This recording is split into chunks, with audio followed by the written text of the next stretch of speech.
এবং হিন্দু ভাই বোনদের আদাব।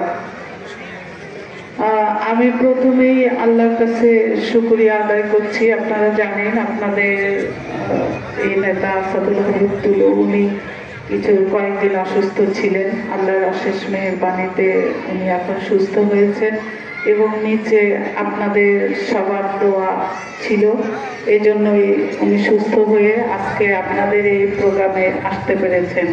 এই জন্য আল্লাহর কাছে অশেষ অশেষ শুকরিয়া আদায় করছি। তো অবশ্যই প্রথমে আজকের এই অনুষ্ঠানে আমি অনেক মুগ্ধ হলাম আমার এই সকল মা বোনদের দেখে। মা বোনদের উপস্থিতি আসলে আমাকে অনেক আগ্রহ দিচ্ছে, উৎসাহ দিচ্ছে, উদ্দীপনা এবং অনেক মুগ্ধ করছে। আমি আপনাদের কাছে অনেক কৃতজ্ঞ এই জন্য যে আমার মনে হয় মা বোনরা বোধহয় বুঝতে পেরেছে যে একটা কথা আছে যে সংসার সুখের হয় রমণীর গুণে। আপনাদের মা বোনদের আসলে অনেক দায়িত্ব। অনেকেই মনে করে যারা সংসারে আমাদের কর্তা থাকেন তারা মনে করেন যে শুধু ভাত রান্না করাটা বোধহয় কোনো ব্যাপার না। আসলে একটা মা বোনের অনেক দায়িত্ব থাকে। ভাত রান্না করার পাশাপাশি তাকে ছেলে মেয়ের দায়িত্ব নিতে হয়, তারপর সংসারে কিভাবে চলবে, কিভাবে বাচ্চাদের লালন পালন করতে হবে, অনেক অনেক দায়িত্ব। তো সময় কম, আজকে নামাজের সময় হয়ে যাচ্ছে। আমি তো যার জন্য মা বোনদের আমাদের যে বিএনপির রাষ্ট্র কাঠামো দিয়েছে সেই রাষ্ট্র কাঠামোতে আমাদের ভারপ্রাপ্ত চেয়ারম্যান জনাব তারেক রহমান উনি মহিলাদের জন্য অনেক ধরনের পরিকল্পনা গ্রহণ করেছেন। সেই পরিকল্পনায় আমাদের মহিলাদের জন্য, নারীদের জন্য অনেক অনেক উন্নয়নের কথা লেখা আছে এবং সেগুলো বাস্তবায়নের জন্য উনি অনেক পরিকল্পনা গ্রহণ করেছেন। তো সামনে অবশ্যই যদি রাষ্ট্র ক্ষমতায় যেতে পারে বিএনপি, আপনারা যদি আপনাদের এই নেতার হাতকে শক্তিশালী করেন তাহলে অবশ্যই আপনাদের সেগুলো বাস্তবায়ন হবে বলে আমি মনে করি।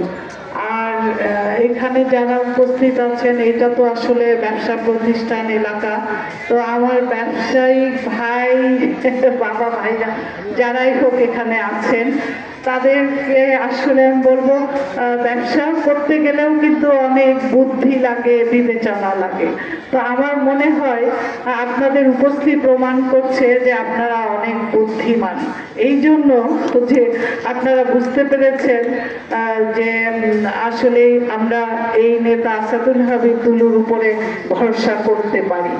তো আপনাদের কে আমার ভোট চাইতে হবে এটা উনি বলবেন, তারপর আমি ওনার সহধর্মী হিসাবে এতটুকু বলবো, অবশ্যই এতদিন ধরে উনি তো আপনাদের জন্যই এই যে লড়াই সংগ্রাম করে যাচ্ছেন একের পর এক। এই লালমনিরহাটের কিভাবে উন্নয়ন হবে, কিভাবে সবাই প্রতিষ্ঠিত হবে, আমাদের যে নেক্সট জেনারেশন, আমাদের ছেলেমেয়েরা কিভাবে অনেক উপরে যাবে, সবাই দেশ বিদেশে প্রতিভা ছড়িয়ে পড়বে, সেগুলো নিয়েই কিন্তু উনি এই এত আন্দোলন সংগ্রামগুলো করে যাচ্ছেন।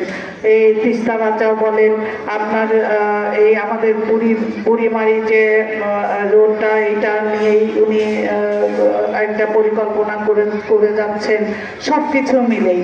তো তার এই সংগ্রামের পিছনে অবশ্যই আমি মনে করব আপনারাই অনেক বড় হাতিয়ার হিসাবে কাজ করবেন। কাজে আপনাদের সেই দিকে লক্ষ্য রেখে আপনাদেরই এই উন্নয়নের কথাগুলো চিন্তা করে আপনাদেরকে কাজ করে যেতে হবে এবং এই সামনের এই নির্বাচনের যে কথা হচ্ছে, নির্বাচনে আপনাদের সবাইকে ধানের শীষে ভোট দিয়ে তার হাতকে শক্তিশালী করে সেই কাজগুলো সম্পন্ন করার জন্য আপনারা অবশ্যই তাকে সহযোগিতা করবেন। সে পর্যন্ত সবাই ভালো থাকবেন, সুস্থ থাকবেন। আর আপনাদের সবার জন্য আমার পক্ষ থেকে দোয়া থাকলো যেন আপনারা সবাই এই 7 এবং 8 নম্বর ওয়ার্ডে তাকে ফাস্ট করবেন। কি সবাই ঠিক আছে?